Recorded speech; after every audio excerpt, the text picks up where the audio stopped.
Oh, let's just kick it off there. We're going to talk about D-Day in just a bit. But, whenever I see these ceremonies, very stirring. Makes me proud to be an American. Makes me wish we had the kind of unity and love of country that was near uniform back then. We don't. Things have changed. But I don't know, Hogan, how do you think about the 80th anniversary today? I was over there actually with President Trump, I think at the 75th anniversary. Still something that stirs my soul to this day, talking to those people who were there.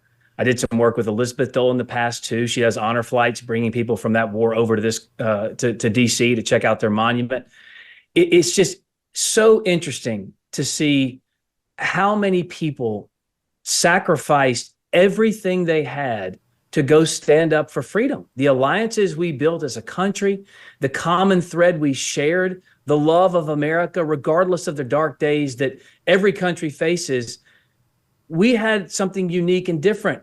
We came out of those dark times more united, more understanding of our common enemies, our common friends, and we've lost so much of that. You touched on it there in the open. It's so frustrating because when you see an event like this, and this, this occasion marks such sobriety of what these teenagers did, what they left, and you compare that to today. I mean, I think the definition of bravery has really taken a hit in the last several decades. Yes. You can go march in a parade, you can stand up and for any political topic du jour, and that's somehow brave. It's not the same bravery as those kids had going and storming into that beach, no question about it. Yeah. What do you think, David? Yeah, I mean, I agree with a lot of what Hogan says, big picture.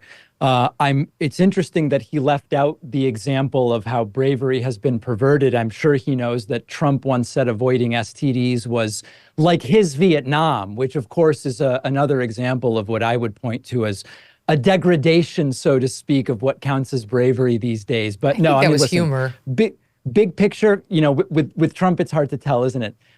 Big picture, I do have a real concern, not just with the way in which a lot of young people aren't learning history, they're not learning critical thinking, they're not learning a lot of different things that I wish they were learning. And certainly World War II history is part of it. I'm with Hogan right there. Mm-hmm. I know it was, Brit Hume was tweeting today about having covered the 50th anniversary and how it was just one of the most stirring things he's ever done. And then you go to the cemetery, which is right there, and you see just the rows and rows and rows of crosses and American names all over them.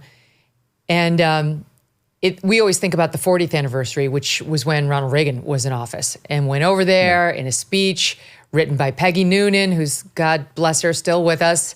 And, it just makes you feel the thing. When you said teenagers, Hogan, it made me get that, like, you have like the chill, like, oh my God, you think of our teens today doing something that big.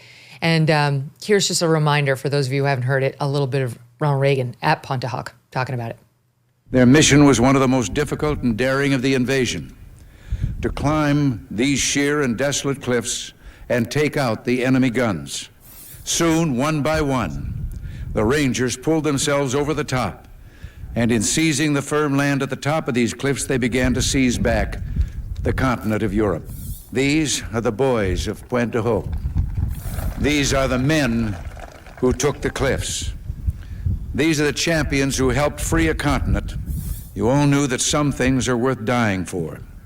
One's country is worth dying for, and democracy is worth dying for because it's the most deeply honorable form of government ever devised by man. All of you loved liberty. All of you were willing to fight tyranny, and you knew the people of your countries were behind you. The Americans who fought here that morning knew word of the invasion was spreading through the darkness back home. They fought or felt in their hearts, though they couldn't know in fact, that in Georgia, they were filling the churches at 4 a.m. In Kansas, they were kneeling on their porches and praying. And in Philadelphia, they were ringing the Liberty Bell. Just that's exactly what happened, right? But I can't help but watch that, Hogan, and think, how do we go so wrong? That was the 20th century American military.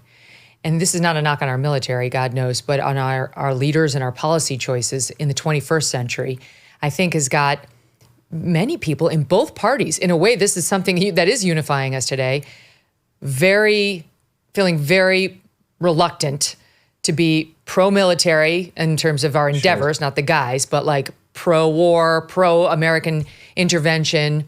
We've just learned to be very distrustful and to see these missions as about something very different, maybe money, the so-called military industrial complex, that the leaders don't necessarily have our boys and young women now in best interests at heart, the forever wars that take us nowhere. It's like, well, look at the difference in those 80 years between the way America and Americans feel about the military and our endeavors. Yeah, and David went political off the top, so let me do the same. I think that's hard to accomplish in today's society because you have an entire political party who continues to tell the American people that our country is the cause of the world's problems. We're the root of all evil. And I mentioned the difficult times we've had in the past. That's not unique to America. It is unique, though, that we come out of those times usually more unified.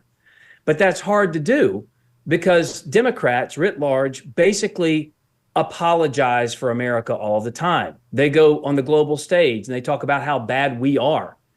And while we do have issues, don't get me wrong, we used to share a common thread of respect and love for one another because we lived in the greatest nation, the greatest idea ever realized. And so there's a reason that countries like Cuba and people around the world walk through their streets holding our American flag and chant liberty and freedom, because they know what so many on the left don't believe, which is America's still the beacon of hope and of strength and of goodness and of democracy all over the world.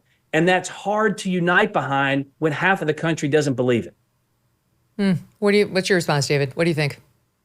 No, listen, there's a reason why Hogan and a lot of other former Trump folks and wannabe Trump folks and current Trump folks are saying things like what Hogan's saying. Democrats are a huge problem and they're apologizing and all these things.